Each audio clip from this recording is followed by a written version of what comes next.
It was the final days of World War II. The USS Indianapolis, a proud Portland-class heavy cruiser, had just completed a top-secret mission of immense importance. It had successfully delivered key components for the atomic bomb, Little Boy, to the island of Tinian. Its mission accomplished, the Indianapolis set sail for the Philippines for training, unescorted. The crew, over 1,000 strong, likely felt a sense of relief. The war was nearing its end, and they had played a crucial part. They had no idea they were sailing directly into one of the most harrowing maritime disasters in naval history. Just after midnight on July 30, 1945, 2 torpedoes from a Japanese submarine ripped through the ship's hull. The impact was catastrophic. The mighty cruiser, which had survived numerous battles, was mortally wounded. In just 12 minutes, the USS Indianapolis slipped beneath the waves of the Philippine Sea, taking roughly 300 of its 195 crewmen with it. For the nearly 900 men who managed to abandon ship, their ordeal was only just beginning. They were plunged into the vast, dark, and unforgiving Pacific Ocean, adrift and alone. That was the terrifying reality for the survivors. They bobbed in the water, many without life rafts, clinging to debris, nets, or anything that could float. Initially, there might have been a sense of hope. They were a U.S. Navy crew. Surely, a rescue mission was already underway. But due to a series of miscommunications and procedural errors, no one knew they were missing. Their distress call was heard by multiple stations, but it was dismissed for various reasons. A potential Japanese trick, a drunk radio operator. The Indianapolis was not reported as overdue, and the clock began to tick on the men's survival.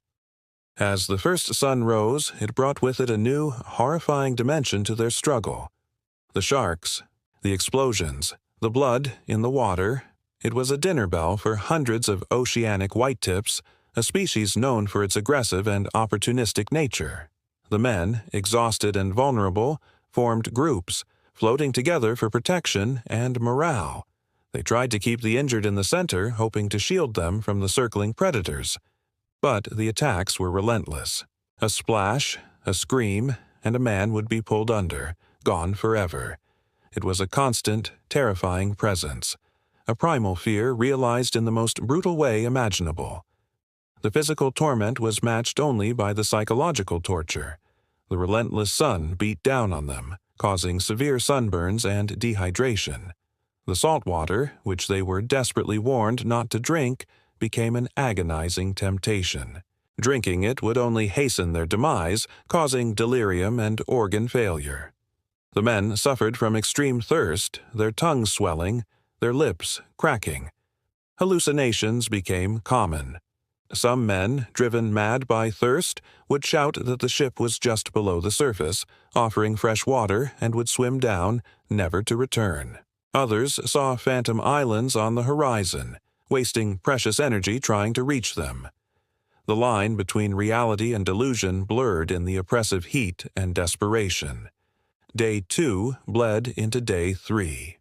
Hope was dwindling. The groups of survivors began to fracture.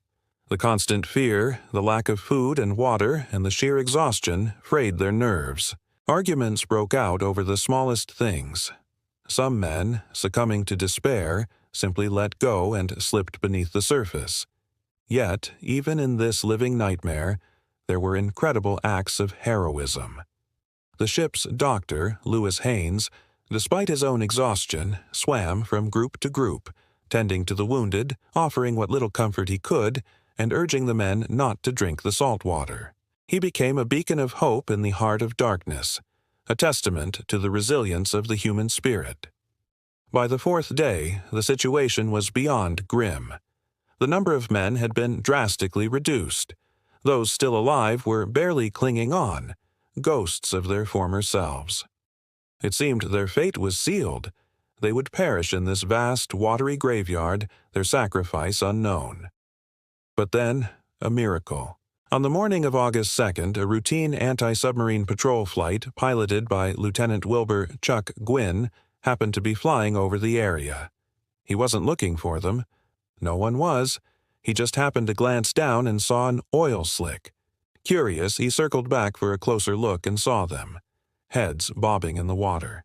Men, alive. The rescue was on.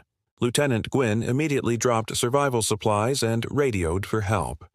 Another pilot, Lieutenant Adrian Marks, was dispatched to the scene in a PBY Catalina flying boat. When he arrived and saw the sharks attacking the survivors, he made a courageous decision that went against standing orders. He landed his seaplane in the rough, open ocean to pull the most desperate men from the water. He loaded his plane far beyond its capacity, strapping men to the wings with parachute cord. That night, the destroyer USS Cecil J. Doyle, guided by Marcus signals, became the first ship to arrive. The crew worked tirelessly through the night, pulling the exhausted, oil-covered survivors from the sea. Of the nearly 900 men who went into the water, only 316 were pulled out alive. Over the course of 4.5 days, an estimated 600 men had been lost to exposure, dehydration, saltwater poisoning, and relentless shark attacks. It remains, to this day, the single greatest loss of life at sea from a single ship in the history of the U.S. Navy. The ordeal of the USS Indianapolis is a harrowing story of survival, sacrifice, and the indomitable will to live against impossible odds. It serves as a stark reminder of the brutal realities of war and a tribute to the men who faced the ultimate test of human endurance. Thank you so much for joining me to learn about this incredible and tragic story. The courage of these men deserves to be remembered. If you found this story as moving as I did, please consider liking this video and subscribing to the channel for more stories of history and human resilience. We'll see you in the next one.